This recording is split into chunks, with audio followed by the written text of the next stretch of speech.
নমস্কার বন্ধুরা, নতুন রেসিপিতে আপনাদের স্বাগত। আজকে আমি আবার একটা অন্যরকম রেসিপি নিয়ে এসেছি। আজকে আমি করে দেখাবো মাছের মাথা দিয়ে পুঁই শাকের ঘন্ট। মাছের মাথা দিয়ে পুঁই শাকের ঘন্টের জন্য এখানে মাছের মাথা নিয়েছি, আর পুঁই শাকের যেসব সবজি দেবো সেই সব নিয়ে নিয়েছি। দেখুন, একদম ঢলা ঢলা কচি পুঁই শাক, আর নিয়ে নিয়েছি আলু, ঝিঙে, কুমড়ো, বেগুন, কাঁচা লঙ্কা, আদা। এগুলো কাটাকুটি করে নেব। তারপরে রান্নার সময় উপকরণে দেখাবো কি কি দেব। মশলা বিশেষ কিছু দেব না। কত সুন্দর পাতাগুলো ঢলা ঢলা, দেখুন একদম কচি পুঁই শাক। এই পুঁই শাকটা আগে পাতাগুলো এইভাবে কেটে নেব, দিয়ে ডাঁটাগুলো দেবো। ডাঁটাগুলো একটু আঁশ ছাড়িয়ে দেবো। আর এমনি কচি ডাঁটা দেখুন একটু বড় বড় করে রাখবো, এইভাবে আঁশটা ছাড়িয়ে নেব। দিয়ে মাঝখান থেকে একটা ফালা দিয়ে এইভাবে আমি সব সবজি কেটে নেব। দেখুন বন্ধুরা, কাটাকাটি ধোয়াধুয়ি করে সব নিয়ে এসেছি। এবার আমি উনুন ধরিয়ে কড়াই বসিয়ে দিয়েছি। কড়াই দিয়ে দিয়েছি সাদা তেল।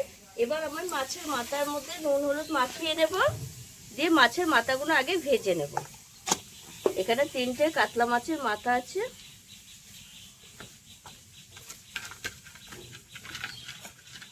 আগে মাছগুলো ভেজে নেব।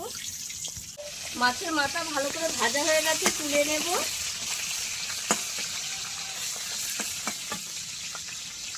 এইবার আমি ওই তেলেই দিয়ে দেবো ফোড়নে কালো জিরে, কাঁচা লঙ্কা ভেঙে দেব, 4-5টা দেব।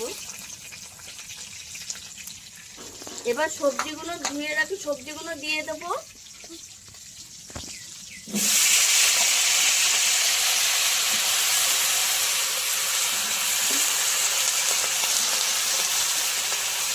এর মধ্যে আমি দিয়ে দেবো স্বাদ মতো লবণ,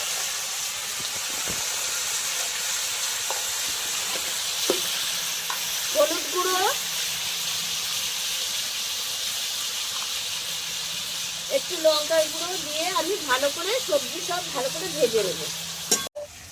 এবার আমি সবজি সব ভালো করে ভাজা হয়ে গেছে, দিয়ে দেবো আদা বাটা, দিয়ে দেবো একটু সামান্য একটু জিরের গুঁড়ো, অল্প করে দেবো, বেশি জিরের গুঁড়ো দিলে ভালো লাগবে না।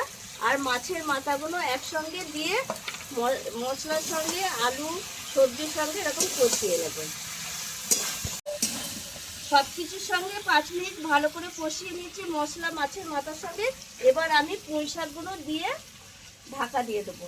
পুঁই শাকের জলেই সব কিছু সেদ্ধ হয়ে যাবে, জল দেওয়ার প্রয়োজন নেই। এরকম একটু নেড়ে চেড়ে আমি ঢাকা দিয়ে দেবো।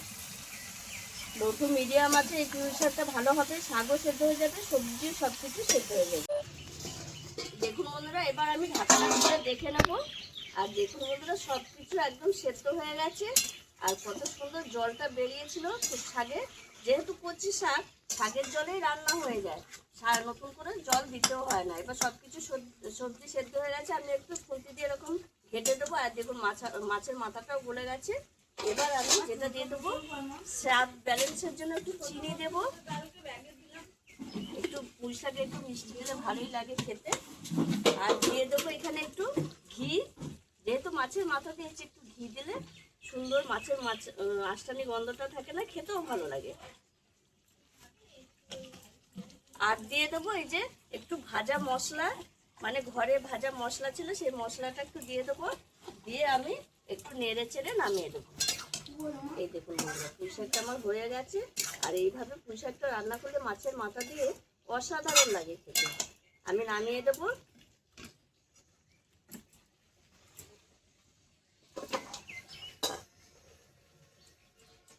কত সুন্দর হয়েছে দেখুন বন্ধুরা পুঁই শাকটা।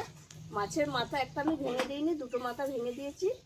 আপনারা এইভাবে একবার মাছের মাথা দিয়ে পুঁই শাক রান্না করে খাবেন, এই সময় খুব ভালো লাগে। আর আমার এই রেসিপিটি যদি আপনাদের ভালো লেগে থাকে, তাহলে লাইক করবেন, শেয়ার করবেন, সাবস্ক্রাইব করবেন। আবার দেখাবো একবার ভিডিও।